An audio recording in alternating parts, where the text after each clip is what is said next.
Hey, welcome back to the channel. It's your boy King Wolf, and today we're going to be talking about the Lakers and what they've been doing recently. So they lost against the Jazz and they lost against the Hornets, and they came back and they beat the Trailblazers. Tonight they're going to face the Denver Nuggets, and the rest of their schedule is pretty hard. I mean, when is it? I think soon, in about 2 weeks or 3 weeks, they're going to have 3 back-to-backs in a row. So you have 2 games and then a rest day, 2 games, a rest day, then 2 more games. But that's pretty hard. But right now the Lakers are in the 5th seed. Hopefully they can get to the 3rd seed. But we're gonna watch a few videos about what people think about the Lakers, and I'll give my input on it. Well, I'm looking at you, right? It's going to take some getting you. It's going to take some getting used to LeBron and Luka playing together. Both guys are at their best when they have the ball in their hands, and unfortunately, there's only one basketball, and there's 2 of those great players. And so it seems like, nobody wants to step on anybody's toes, Ocho. Okay, yeah. Hey, Luka, you're gonna handle it. Hey, you do what you do. LeBron, you do what you do. But it's gonna take a while, and I don't know if they're gonna have enough time to figure it out during this season. But hopefully, in the offseason next year, they can get it together.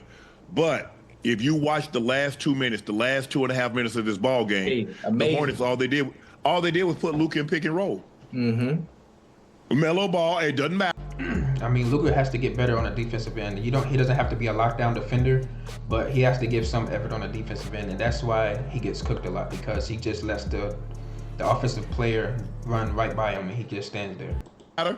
They tried to hedge it. They tried to double him. LaMelo give the ball up. He go get it back, and he brings Luka guy again. They put him in the pick and roll, and they got a couple of wide open threes, and then LaMelo split. They ended up taking Luka out. They brought Vanderbilt in, but that makes them really small, so now they got no rim protection. LaMelo splits it, gets down, hits the floater, and basically that was the 4-point lead that they needed. LeBron ends up hitting a big 3, but they have to foul. They go make both free throws, and then LeBron missed 2 threes at the end. But Luka's going to have to get better in the pick and roll. They're going to have to do a better job. They seem to be in control of this ball game. And then I think they allowed the Hornets to go on a 20-to-something, 21-22 to 1 run. I mean, with that game being that game versus the Hornets, I know they wish they would have had Mark Williams for that game, but I don't know what's happening with that situation. But hopefully we can get a big in the buyout market. I know Alex Lynn, he's no good. Jackson Hayes, he's not that good either. And then we got another guy named Trey Jamison. He's not that good, but he's a big body. So hopefully he can put some pressure on Jokic this game.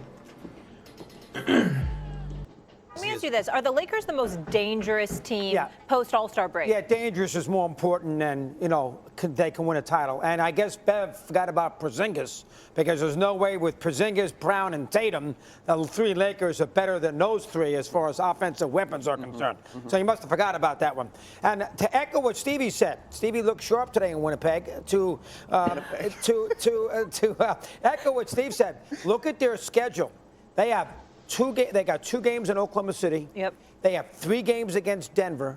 They have a game in Boston. They have 2 with the Rockets. They play the Knicks. They play Golden State. They got a hard schedule. And, he's 40 years old. As the playoff moves along, he'll get a little tired. That's a factor. They should avoid the play-in, which will help them. But I think that asking them to get through that Western Conference is going to be tricky. It's weird in the NBA. I know we're going to get to this later. The West is much better than the East. Much better teams. But by far the best team in the sport is in the East. So would you rather be in the West, where it's a little bit more open, or would you rather be in the East, where you should, if you're Cleveland, be able to get to the final, but then you're going to beat the Celtics, which is the best team. So from that standpoint, the Lakers are going to have to go through a pretty big gauntlet. Oklahoma City, Denver, that's a tough deal to go with. They're dangerous, Luka, LeBron, but I don't think they're going to win the NBA championship this year. Now, Monica raises her head, and so do you. I mean, if they get it right, if they start clicking, I believe they can win the championship. But as of today, right now, I don't know. Go ahead. I mean, let's also pay attention to this, y'all. Let's say, for example, we pay so much attention to the playing game because that's where LeBron has lived since he's been a Los Angeles Laker. Pretty much for the most part for the last 3 or 4 years, they've been in the playing tournament, okay? We have to look at it from this standpoint and pay attention to this. The Los Angeles Lakers, if the season were to end today, they would be the 5th seed. They would be going up against young thoroughbreds in the Houston Rockets, who have struggled as of late, but they've got some players. They've got youth. They play defense. Ime Udoka is an exceptional coach. The Lakers are 2 games ahead of the Clippers. What if by happenstance the Lakers end up the 6th seed and Denver ends up the 3? Then they get Denver in the first round. Again, they're going home. They're not beating the Denver Nuggets. I can assure you that. They're not beating the Denver Nuggets. I don't care what anybody says, okay? And so that's what we have to watch out for as well. And in fairness to the Lakers, they went to the Western Conference Finals 2 years ago, but they ran into Denver. Last year, they got Denver in the first round. A lot of people were of the mindset, outside of Denver, because of Jokic, there was no one the Lakers couldn't beat. So the objective... I mean, it goes the same for this year. I believe the Lakers can beat anybody in the playoffs, except for the Denver Nuggets. They have to find a way to stop the Nuggets. I don't know what that is. My opinion, I think they should just stop everybody else. Don't let anybody else get a 3, and let Jokic play Superman. That's it. Is you got to watch yourself, because if the Lakers, I wouldn't blame them for doing this. If you're smart, you do everything you can to avoid the Denver Nuggets until you absolutely have to play them. You don't want to invite yourself going up against them brothers in the first round. Those are things to monitor as well here. One thing about Denver, and I'm with Stevie on Denver. I had them for 51.5. I know they're playing well right now. They have had an unbelievably easy stretch. They got Charlotte tomorrow night. They should win. But they beat the Pelicans twice. They beat the Magic at home. They won 1 road game in Phoenix. They go look at this 8-game winning streak. They have not played a good team. Well, let me see them against these good teams. I actually think, Doggy, to that end, now you look at the Denvers, the Bostons, the teams that have done it, and their core is intact. We're now post All-Star, so now you cut all the shenanigans. So I'm with you, but I'm not really worried about Denver. I think Denver's. You think Denver's one of the top 2 or 3 teams in the league? Yeah. I mean, because experience matters. Experience matters. What is the? Yeah.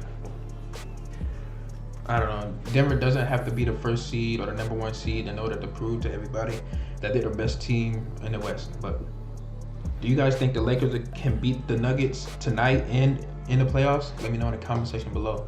Let's see what Perkins got to say about it. In all seriousness, for whatever reason, the Denver Nuggets have had the Lakers' number over the last 3 years. I need a percentage chance. 20. That the Lakers could get this done? Yeah, 20% chance. Look, I'm not high on them beating the Lakers, right? They needed to address the issue. The Mark Williams trade fell through.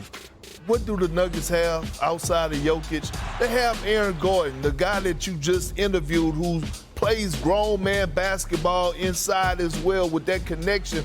Again, I just don't see them getting it done. Jamal Murray has elevated his game to another level this second part of the season. So, again, I give him a 20% chance, and that's solely because of the big 3, Austin Reaves, Braun, and Luka. Austin Reaves in a big... Yeah, he averaging 19. I think I just have to take my earpiece out on that. Yeah. Well, it's time now for our NBA.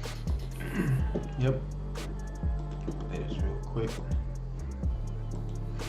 Yeah, so pretty much I pray and hope that the Lakers beat the Nuggets, but they just got to get on a consistent road. So this is like the second half of the season, so there's no time to play games. LeBron and Luka might take rest on those back-to-back games, but if Austin Reaves can continue to play like he's been playing, I think the Lakers should be straight. I mean, as of right now, as of this season, I don't think they're gonna get a dominant big, so they might as well just go in the playoffs and try the best they can. So next year they can get a better big than what they have now. So hopefully the Lakers win this game tonight, and let me know if you guys think the Lakers can beat the Nuggets in a playoff series, and I'll catch you guys in the next one.